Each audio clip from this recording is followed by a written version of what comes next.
My name is Stephanie. Feel free to call me Steph, and I will be your host and moderator for today's panel. All right. So before we officially begin our discussion at 5 minutes past the hour, I'd just like to take a moment to share some announcements with you all, as well as read out the results from our poll, which is still active right now if you'd like to take a couple seconds to fill it out. Our YouTube channel has a recording of all of our past Event Insider sessions as well, along with some other content about our platform. So definitely subscribe to the Whova channel to receive notifications on our latest videos. All right. Now, in the days leading up to the session, we opened up 5 poll questions for everyone to answer. And the polls are still going to be open for everyone to submit their responses. But first, I'd like to share the responses that we have so far, since these are some of the topics we will be covering with our guest speakers. So the first poll question that we asked our participants was, what do you want to get the most from this session? So let's take a look at the answers. First up, we have somebody who says, I'd like to know about anything they wish they had known before their event, a better understanding of where AI could be useful in event planning, some tools to better understand. I'm presuming that would be about better understanding AI, how AI can help my next event, seeing some patterns here of like folks want to see different AI tools that can be helpful. Awesome. Well, thank you all so much for those lovely answers. And now we'll look at our second question, which we asked. It's, have you used AI to write anything for your event? So taking a look at the responses here, this was a multiple choice question, and the most popular answer was actually yes, often, followed by a tie between yes, once or twice, and not yet. And we have one person who said they tried but didn't like the results. Awesome. Good to see kind of like this mix of familiarity with using AI to write for your event. All right, and the next question we asked is, what's the #1 task that you'd want AI to help you with right now? So our results, #1 is writing event description or session descriptions, followed by a tie between drafting social media posts or marketing content and summarizing feedback or survey responses. Totally hear that. All right, and then next question is, how familiar are you with using AI tools in your event planning work? And our #1 answer is, I am using ChatGPT or Google AI occasionally, followed by, besides ChatGPT or Google AI, I also use AI tools built in via other software such as Zoom, Teams, CRMs, etc. And then we have a handful of folks who have just never tried any AI tools in their event planning work. All right. And then the last question that we asked is, what is your biggest concern for using AI for your event? And overwhelmingly, the #1 concern is the accuracy and wrong information, followed by data privacy or security, and also the I don't know where to start answer option. Totally hear that. Okay, thank you to everyone who took the time to share their thoughts and experience in today's polls. And it's super great to see all these responses, as we will be covering some of these topics with our guest speakers. But now it's the moment that you've all been waiting for. It's officially time to start our discussion and introduce our panelists for today. So first to our virtual stage is MJ Patton, who is the Chief Marketing Officer at Logically, a national managed IT and security solution provider. So MJ, it's so great to have you here today. Would you mind introducing yourself to our audience? Hi, everyone. Thank you for having me. I'm super excited to talk about this subject. It's near and dear to my heart. But yeah, just as Stephanie said, I'm the CMO of Logically. I've been there for 3 years now. Lots of changes, and AI is definitely one of those things that we're embedding throughout our entire organization. And so glad to be here. Thank you. Yeah. Thank you so much, MJ. And our second speaker today is Dr. Len Tau, founder of Tau Dental Consulting. So, Len, we're so happy to have you here. Could you also take a moment to introduce yourself to our audience? Hi, everyone. Thanks, Stephanie, for introducing me. I appreciate it. I'm excited to spend the next 50 minutes with you or so. I was a dentist for 23 years. I shifted to helping dentists with their marketing and business side of things. I run Tau Dental Consulting, and I host an event called Supercharger Dental Practice, which is based in South Florida now. But I'm actively in the dental industry helping my fellow colleagues basically bring in more money into their practice and do better is really what it comes down to. Totally. Thank you so much for your introduction, Len. And we're so happy to have you both here. I'm looking forward to hearing your insights on AI and event planning. But first, I'd love to start by hearing more about your events before diving into today's topic. So to start, can you share a bit about the events that you have run recently, such as what industries they cater to, how many days they lasted, and how many people attended? And Len, I know you talked a little bit about it, but I'll turn to you first for this question. Could you tell us a bit about your events? So for the past 3 years, I've had an event called Supercharger Dental Practice. It's a 2-day business and marketing conference for dentists and teams. We have about 250 to 300 attendees each of the events. We have a full exhibitor hall. We had 52 vendors this year. We have a tremendous number of keynote speakers, a couple of breakout sessions. We have throughout the year, though, I also do some smaller workshops. I do webinars. I have a podcast that I do. I have panel discussions, but it's all focused on dental marketing, reputation building, practice growth. And again, my main event has been annually in September, starting in 2023, and obviously going into 24, 25, and we've already are set up for 26 and 27. Gotcha. Yeah, thank you so much for sharing that. And then MJ, same question to you.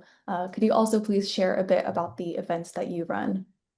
Yeah, so similarly, we also have an annual conference. It's a 2.5 day in-person event targeting IT and cybersecurity leaders. So it's very technical. We also have an exhibitor hall where we have about 20 partners that end up sponsoring the event and being involved in that with some breakout sessions. And it's about 150 people that attend. And we continue to grow that year over year. So this year, I think was number 3 of running that event. And in addition to that, then we do virtual events. So a lot of webinars, workshops in that way. Gotcha. Yeah. Thank you so much for sharing, MJ. It's so great to have an idea of kind of like the types of events that each of you run. And then now to get into today's topic, I'd like to start out with what you've personally found success in when it comes to AI and event planning. So the first question I'd like to ask is, what AI-powered tools do you use in your event planning process, and where are they the most effective? So would you say it's content creation, program design, event promotion, or something else? So MJ, we'll turn back to you to start for this one. Sure. So really, we use it across the entire planning process, everything from content creation to, developing the actual presentations to cutting up the materials for distribution to enabling our sales teams for promotion, etc. So there's several tools that we have leaned towards. They're not all perfect. You kind of have to find the one that is the best fit for you and the organization. But I mean, like ChatGPT, I love ChatGPT. I've built GPTs in there. I've built agents in there. So my team definitely loves that tool. But we've used, Zoom for transcriptions, so that way we can summarize, different events and sessions. We've used Opus for video snipping. We've used HubSpot for creating landing pages very quickly with their AI functionality. So there's a lot of, those tools across the board, and you kind of just have to tinker around with all of them. Yeah, totally. Thank you so much, MJ. And then Len, what about you? What AI tools do you use and where do you find that they are the most effective?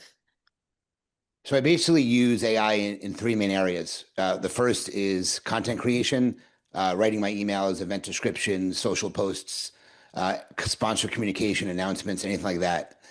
Second, I use it for logistics and organization. So I build timelines, I do a run of show through it, task lists, checklists, things that just keep me organized. And then third is for brainstorming and supporting my meeting. So AI helps me outline ideas, it structure programs, but really what it does is it turns my notes into something much clearer, and that's how I use it for. I basically put my notes in and say build something around here. I think the biggest value AI gives me is it is eliminating something that I have nothing written on. It's like a blank page. Um, I get a strong draft instantaneously, and then I refine it instead of starting from scratch with something. So that's really important. And like MJ said, ChatGPT is like my best friend. I use ChatGPT every single day. I mean, literally, it knows who I am. It speaks my language. If I ask it to put something together, it talks like it's me. Or when I read it, it sounds like me. So ChatGPT, obviously, I use Canva because it's very integrated into ChatGPT. I use Opus Clips as well because we have that as a product that we use. But most of my work is done through ChatGPT. Gotcha. Yeah. So just to summarize from both of you guys' answers, like ChatGPT, great tool. I heard the Opus clips as well, and then kind of using it throughout your event, content creation, like um, even to like keep you organized. Yeah, totally. Thank you so much. And then now something that comes up a lot when kind of hearing all these conversations about AI is that it can help save you time. So I want to dig a bit deeper into this claim. So my next question is, when people say AI can save planners time, what kind of tasks are we really talking about, and how big of a difference can it make? So Len, I'll turn to you first for this one. So I would say that most of my time savings come from the things I do repetitively. So the repetitive tasks. Okay. So things like writing reminders, summarizing things, my turning my notes into my agendas, improving the descriptions, or even my course descriptions that my speakers have, building the schedule, drafting social media, follow ups, those types of things. So AI really turns tasks that normally would take 30 minutes into tasks that take like 3 minutes now. Okay. It takes a huge amount of the administrative load off of my plate so I can focus on things that are more important to me, like problem solving, making the attendee experience even better. The difference is significant when you add up these savings over the full cycle of my agenda, my planning. I mean, literally, my event's 10 months away, but I'm doing something every day, but it's making my job so much easier. Gotcha. Yeah. I think the like focusing in on like those repetitive tasks that can take a long time can be a big time sink. Shrinking them down to like 10% of the time, that's really impressive. Yeah. MJ, I saw you nodding along with what Len was saying. What do you think AI can really save planners time on? Yeah, I mean, I agree with everything Len said. And then I was trying to think of like, what do I say that's different? Because I was like in 100% agreement. And a great example of that is transcriptions. I think about, we do these sessions, for example, like this discussion right here. How much time that used to take to actually transcribe that, and there were transcribing companies that you would pay in order to do this. And then taking that and then disseminating that into key takeaways and summarizing it and turning it into something that you can distribute it out after the fact and highlight the value of this event. That took so much time. And now, like, you could do it in 30 minutes. Grab the transcript, throw it in ChatGPT, give me the key takeaways, and you can send it off in an email. It's extremely powerful, but it's back to what Len was saying about what are those kind of, you know, um, those tasks that are just, that are extremely repetitive and extremely boring, but they're extremely important. And how do you optimize leveraging the AI? Yeah, love that. The repetitive, boring tasks you can just give to the AI. Yeah, totally. Thank you so much, MJ. So next I kind of want to address kind of a like fear that folks have, like that comes up in the conversation about AI.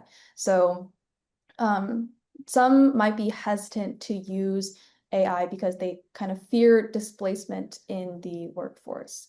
But how do you see AI impacting event planning roles? So first, I would like to hear from NJ about this one.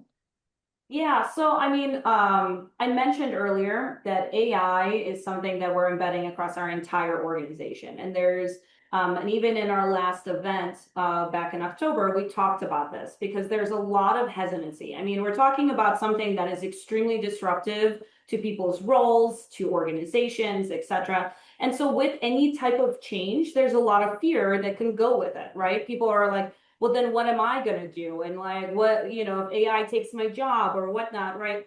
And the thing that I've addressed, like with my team, is I hired you for your minds.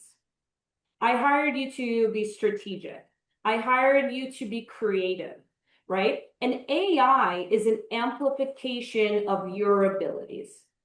So if you like change your like mindset in relation to, this relationship you have with AI and think of, okay, what are those boring tasks? What are the things that I absolutely hate, but it's part of the job, right? Like every role has that. What can I peel off and assign to AI in order to complete that? So that way more of me or like more of you can shine and you can do more of the thing that you love. So I do see it a lot, but I really think it's a mindset thing. There's a lot of people who are leaning into it, and I think those are the ones that are going to outshine the people who are coming from a place of fear. So if there is anyone here on the call, like play with it, start using it, but think of it as an amplification of yourself. Yeah, totally. I really love that amplification point. And also just like the way that it allows you to shine rather than like taking something away from you. Yeah, definitely. Thank you so much, MJ. And then Len, what do you think about this question? How do you see AI impacting event planning roles? So it's interesting. So MJ works for a large company that does this. It's me. It's my wife and I. I have a logistics team that helps on the hotel side, but everything is me. So I don't have a workforce, but I know how AI is affecting the workforce in general. So I understand that people have this fear that AI is going to replace, meeting planners or event planners, but it's really not. It's replacing tasks. Event planning is really a human business. AI can't walk into a venue and look at it to make sure it's right for their meeting. They can't, talk to a nervous speaker. They can't negotiate with a vendor, and they can't solve problems on the spot during the event. It can't replace what judgments and hospitality or creativity. What AI does is really shift how I spend my time. It takes away like I mentioned, the repetitive, time-consuming work, which lets me, excuse me, spend more time just giving a better experience to my vendors and my attendees. Because if it's not for them, I can't have an event. Okay, so the impact is not displacing, workers; it's enhancing it, in my opinion. Planners who use AI will work faster and smarter, and the human side then becomes even more important. Yeah, totally. I love the highlighting of like just how much of event planning is human, like truly cannot be replaced by AI, that like interpersonal aspect of event planning just being more like important as AI helps you take care of the repetitive tasks. Yeah, for sure. Thank you so much, Len. So now that we've discussed some effective ways to use AI, now I kind of want to turn to AI attempts that didn't work, because it can be just as helpful to know what not to do as it is to know what to do. So my next question for our panelists is kind of what's one AI attempt that you had that just did not help, and why was it not helpful? So maybe it gave you like the wrong information, or it sounded too generic, you had to spend lots of time fixing the answer. Has anything like that happened to you? So, Len, I'll direct this question to you first. So I want to make it clear that AI is not the end all be all. Okay, it can make mistakes, and anything you look at it warns that AI can make mistakes, and it does. And one specific thing was was trying to put together the exhibit floor to figure out where I can put booths, and I couldn't fit booths. So I asked the AI for the exact specs of the venue, like literally the floor plan measurements, the height of the ceilings and stuff, and it gave me answers, but they were not accurate. So I ended up literally having to go to the hotel, which is not far from where I live, and do it on site. So I had to double check everything. I had to do things manually, but it really reminded me that AI is a great for like brainstorming ideas, but it's not a replacement for fact checking. So you have to double check things. And anything that requires anything really precise or real time data, I think you need to verify it, personally in that case. Gotcha. So like definitely fact checking like the facts that AI gives you to make sure that you're being accurate in everything. Totally. Correct. Yeah. All right, MJ, I also want to hear from you about this. What's one time that you can think of where your AI just didn't really help, and why was it unhelpful? Yeah, I'm going to double down on the numbers thing. If it has to do with numbers, you better fact check. So we were trying to put in just key statistics into our messaging in relation to the event. And so we're like, okay, create a really great opening about this trend that is impacting, IT leaders. And it spit out a really great number. Like the stat was awesome. We're like, really? That's a thing? And we even asked it to source it. Totally made up. Did not exist. It cited a study. We then took that into Google to double check. Yeah, it was completely made up, which broke my heart because it was such a great stat, but it wasn't real. So, to Len's point, if it has to deal with numbers, you really have to fact check. And it's like it double check dates, double check locations even. I remember, Stephanie, when you and I were chatting about this, I was thinking of, okay, I would like to develop events surrounding major trade shows. So I wanted to use ChatGPT to find, here's all of the IT cybersecurity related trade shows that are happening in the next year. And so it gave me a great list, but then when it was like when the dates of those events, the locations of those events, all wrong.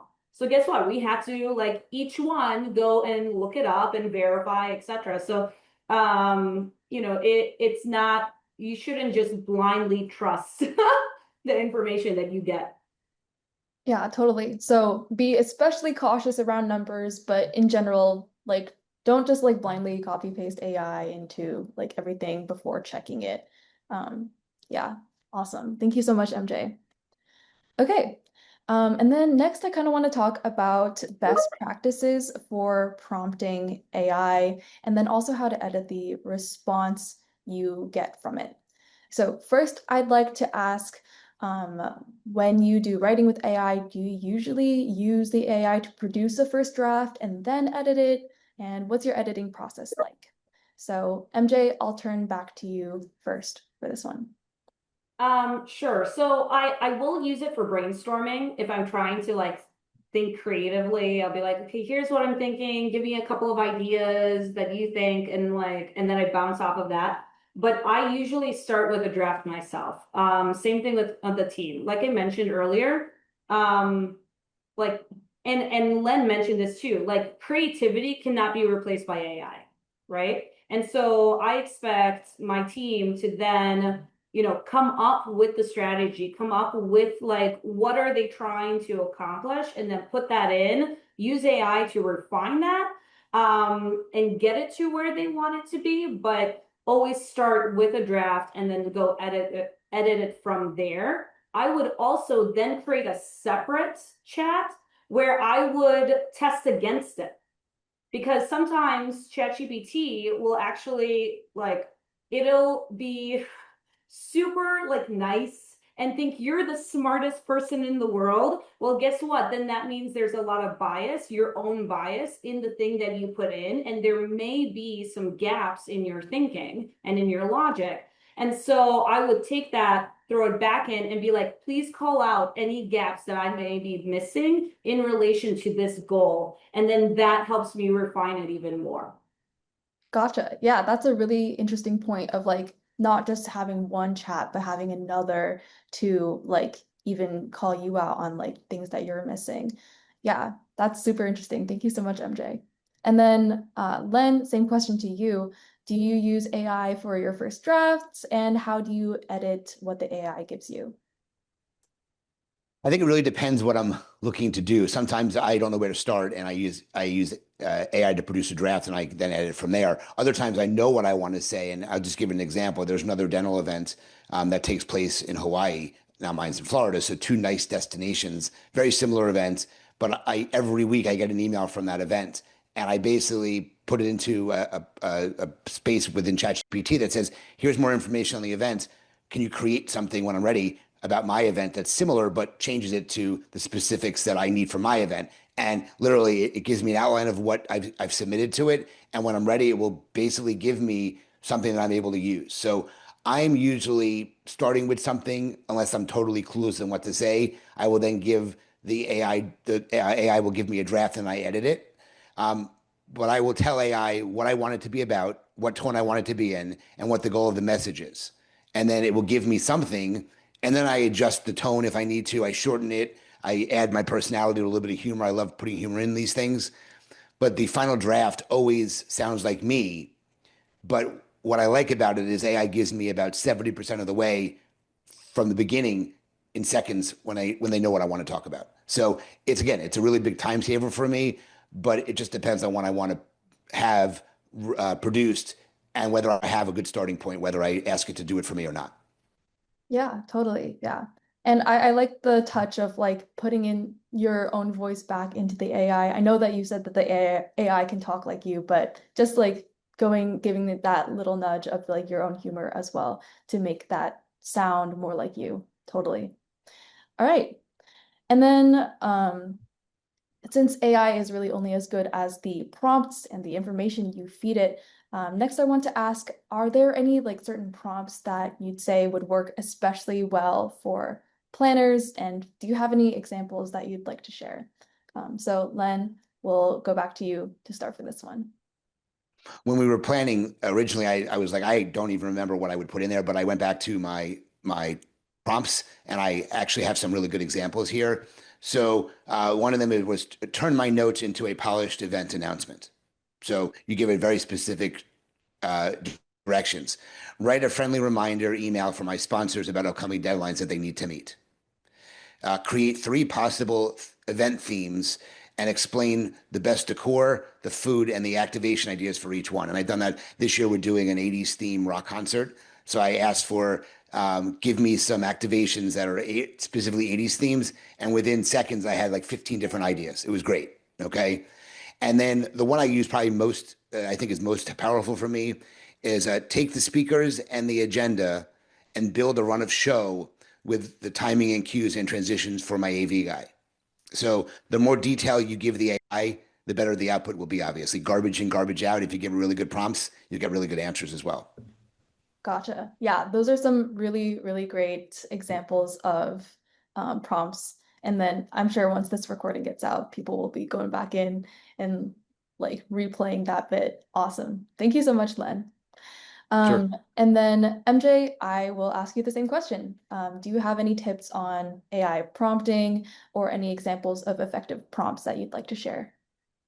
Sure. So there is actually like a method to prompting. And so I figure I would share that because your output really depends on all of the context that you're providing. So if you really knock out all of these different like categories, you're going to have an amazing outcome. So first off, you want to start with the objective, right? Like what do you want to then be delivered? For example, like I want an agenda for this event, okay? Then you want to define what is the audience. So who is this actually for? Is it being consumed, for example, your sales team for them to leverage, to promote the event? Or is this for the audience that you're hosting this event for and you want it in their, like that persona, right? Give as much context about that audience as you can. Then you go into your event details. What's the type? What's the size, the date, the location, the format? Like give them all of that information. Then talk about your goals. What are you trying to achieve with that objective? Okay, because the objectives change. Maybe it's brand awareness, maybe it's lead gen, maybe it's, like from a retention standpoint, whatever that looks like, you want to define that. Then talk about constraints. I think this one people actually miss a lot. Is there a budget constraint? Is there a time constraint? Resources? Is there a dynamic that's happening in the industry that's impacting your audience that you want to make sure that gets put in there? Add that type of information as well. If you do have reference materials, highlight the reference materials and paste that in as well, so that way they have that. I like to give them examples of what I think good looks like, and then explain what do you want the output format to be. So do you want it as a Word doc? Do you want it as an image? Do you want it as a table, etc.? Define all of those things. And if you have each of these components in that specific order, so hopefully like with the recording, everyone that has it, that will give you a very like strong output for what you're trying to accomplish. The other thing, which I've been seeing more and more, which I got a chuckle out of, and I may have tested this theory, but if you treat the AI nicely, for example, if you say, hey, I'll give you $100 gift card. Obviously, you're not giving ChatGPT $100 gift card, but if you say like, hey, I'm going to give you $100 gift card for your response and the strength of your response, it'll give you a better response.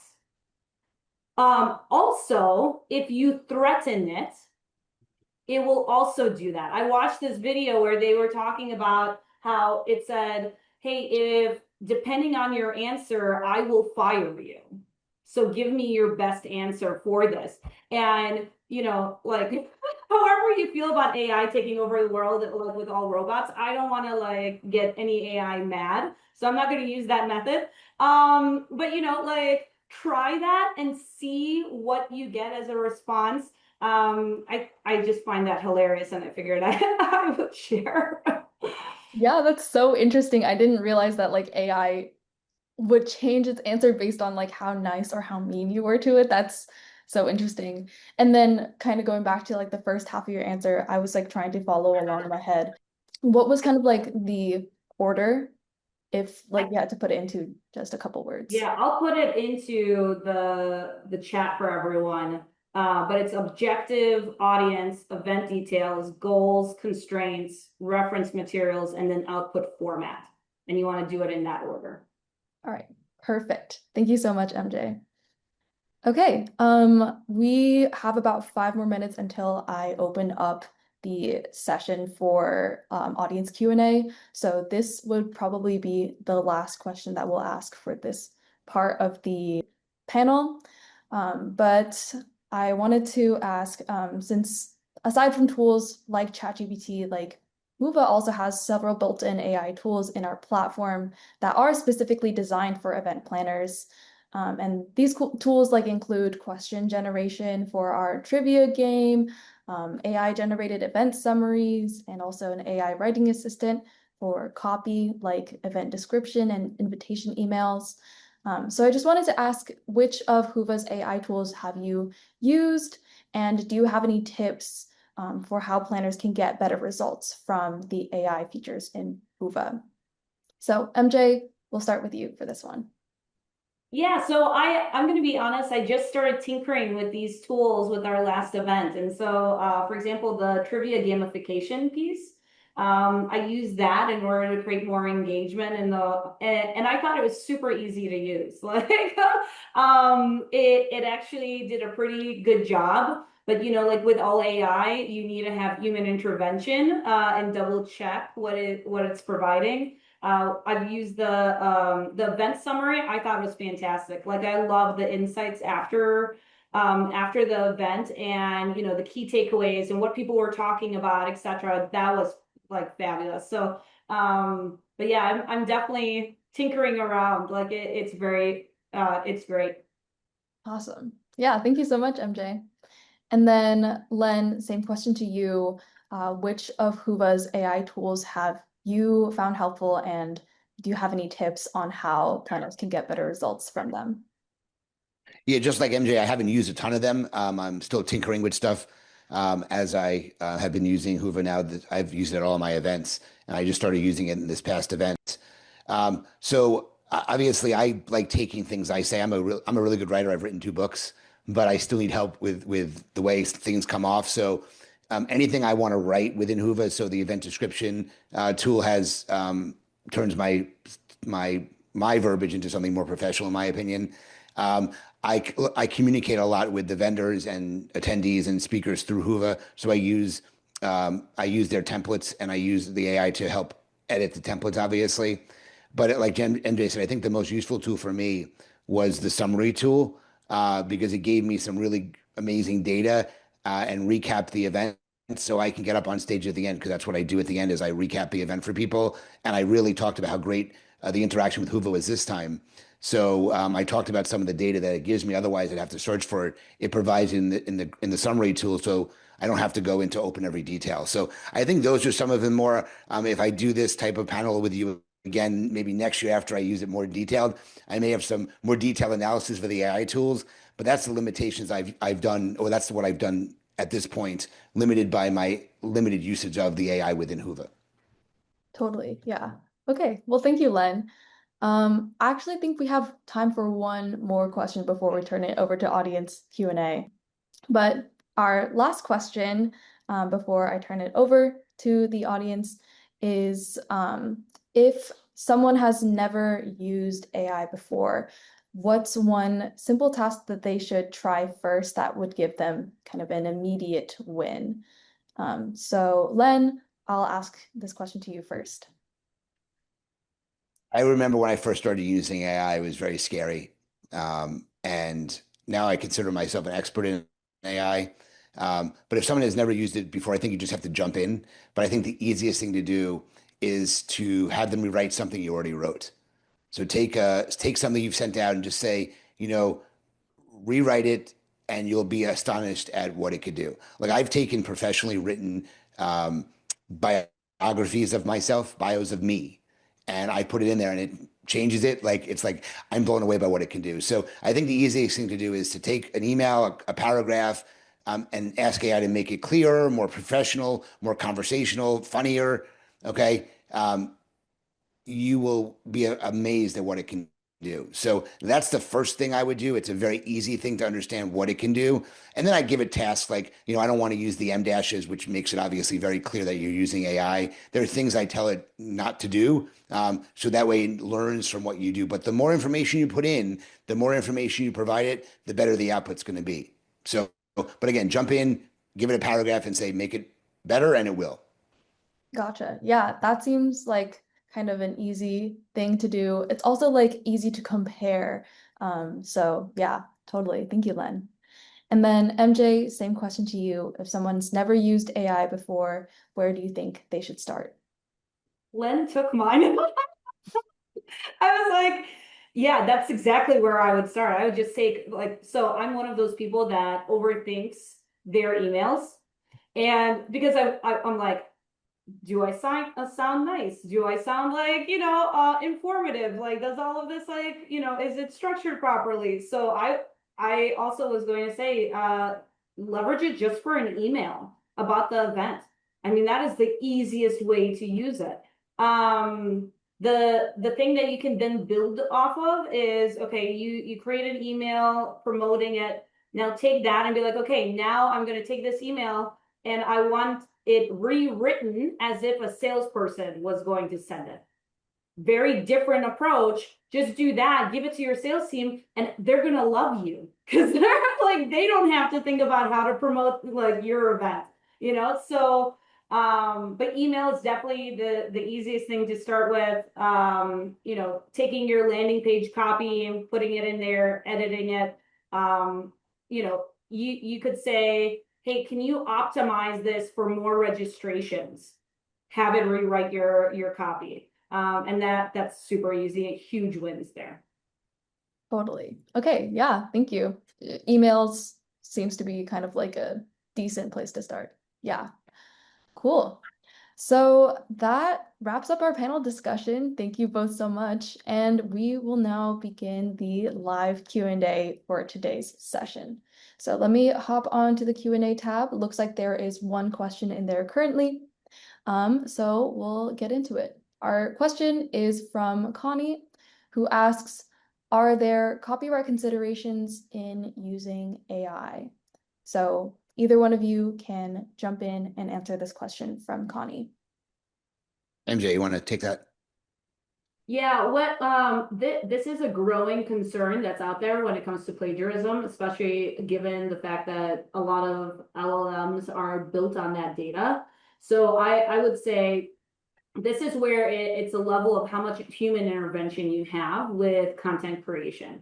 If it is a significant amount where it came from the team and then you're refining something that is from your team, I don't think you have that much of a concern. But if you tell it like, hey, write a blog on this topic that is going to be pertaining to this event, or write this presentation, and you're probably at a higher risk. So in that case, you would want to use something to like check for plagiarism and everything. There's several tools out there. But that would be my approach in relation to that. Gotcha. Yeah, I think the plagiarism checker is a definitely good shout. Len, do you have anything to add? No, I mean, I don't run into that issue too many times, but I do think, with AI, you just have to be careful what you're citing and how you're citing it. And I would just do your due diligence before you actually, post something to make sure it's not being plagiarized. I think you just stay out of that arm's way. It's never a problem then. So just do due diligence, I think would be a great way to avoid that. I don't have that issue, so that's why I asked MJ to start with it because I haven't had that issue with my stuff. Yeah, totally. Okay, it looks like we have a follow-up question from Laura, who asks, do you have any examples of plagiarism tools, plagiarism checkers? I guess, MJ, do you have any suggestions? You know what? This is usually handled by my content team. So I'm like, so no, not specifically a tool that I would call out. Okay, gotcha. But I'm sure if you search online for plagiarism tools, there will. What I just did, I was going to answer, and I just looked Oh, up on it. I said, thank you, give me Len. give me some plagiarism trackers for Grammarly has one. Um, I mean, there's Reddit has a whole slew of threads on this topic. So anytime I don't know something, I just look it up. So that's what I would do. Find me the best AI plagiarism checker, and I'm sure it will come up with a solution for you. Totally. Thank you so much, Len. You were really speedy with it. Awesome. Okay, we have a question in the Zoom chat. Stacy asks, I heard that ChatGPT can remember the information you have provided in the past and will utilize that information and make future interactions easier. How does that work? Are there spaces where it saves it? And any tips on utilizing that? So either one of you can chime in. I'll take that one to start with if you don't mind, MJ. So yes, in ChatGPT, it remembers what you tell it to do. I mean, you can start an internal, like a separate section for a specific item that you want, and you just continue following it. Like I had an email that I was sending out to my exhibitors with specific tasks that I needed done, and I would say, okay, it's 2 weeks later. Please edit what I wrote previously, and it literally says, okay, now we're 7 days away out from the event instead of a month out from the event. So it knows based on what you tell it. So you just continue on the same thread within ChatGPT, and you add the new information, and it saves it and memorizes it. If you start something new, it will take the information previously and apply it to this as well. So I think that's the biggest thing about ChatGPT I love is that it remembers the things you tell it. So it makes any additional tasks related to that much, much, much easier. Gotcha. Yeah, I think like keeping the thread, coming back to it again and again. Yeah, totally. MJ, anything to add for this one? Yeah, I mean, like there's the if you have the paid version, right? Like it's super powerful. They do have like the projects that are on the left hand side, so you can, you know, categorize everything under a project, and then that kind of holds it together as well. And then something that I have seen, and we've done this with the team, is if we are constantly giving the same level of context, it probably means that you can build a GPT around it. And now the GPT functionality within ChatGPT is super easy, because you just have to feed it and then it'll code on the back end for you to get you to the GPT you want. My only thing about that is if you do it, you have to be extremely specific about what is the objective of that GPT in relation to the context you're providing. But once you create one, you can start duplicating them so they all live off of the same like source data, and they will act like the way that you expect them to. But without having to go into that level of AI use, you know, it's really what Len was saying, and it's one of the reasons why I do enjoy ChatGPT. If I can say one other thing, Stephanie, and MJ brought it up, which I think is really important. Spend the $20 a month to get the paid version of ChatGPT. Okay, it changes the entire way you interact with it, makes it so much easier. It's $20 a month. It's well worth it. Like that should be a no-brainer in life. Gotcha. Yeah. And ChatGPT isn't paying me to say that, by the way. No, I'm just joking. MJ. Uh, Something, because I work for a cyber and IT company, I will like little like announcement. Do not put anything that you do not want showing up publicly in ChatGPT or any other LLMs. So for example, if you have registration detail about your, you know, your audience, do not put that in there. That's like, it can be a breach of privacy. So just be very specific about that. Use it like, you know, to amplify your tasks and everything, but do not put any type of confidential information into these tools because they will end up out there as part of the LLM, and you expose your organization to some data privacy risk. Gotcha. Yeah, that's a really good warning to everybody out there. Yeah, no confidential information in the LLM. Totally. Okay. We are approaching the end of our session, but I just wanted to go through one more question really quickly. This question comes from our Zoom Q&A, sorry, excuse me, Whova Q&A from Brandy, who asks, does Whova AI allow for custom instruction? Oh, sorry, Brandy clarified. Same as previous question, does it remember what I tell it? As far as I remember, it doesn't work exactly like ChatGPT. It doesn't really have like threads, but I know that you can give it some instruction. Like for example, with the trivia gamification, you can like definitely tell it like what industry you're focused on, what kind of questions you want, and it will like come up with some responses for you. So thank you so much for your question, Brandy. And our team is hopping on to answer your question there. Okay, well, I think that is all the time that we have for our Q&A. Thank you so much, MJ and Len, for being wonderful guest panelists. I got some really great takeaways from your advice, and I'm sure our audience did too. And then to our audience, thank you so much for being here with us and asking some great questions. Thank you, everybody, and have a good one. See you soon. Thank you.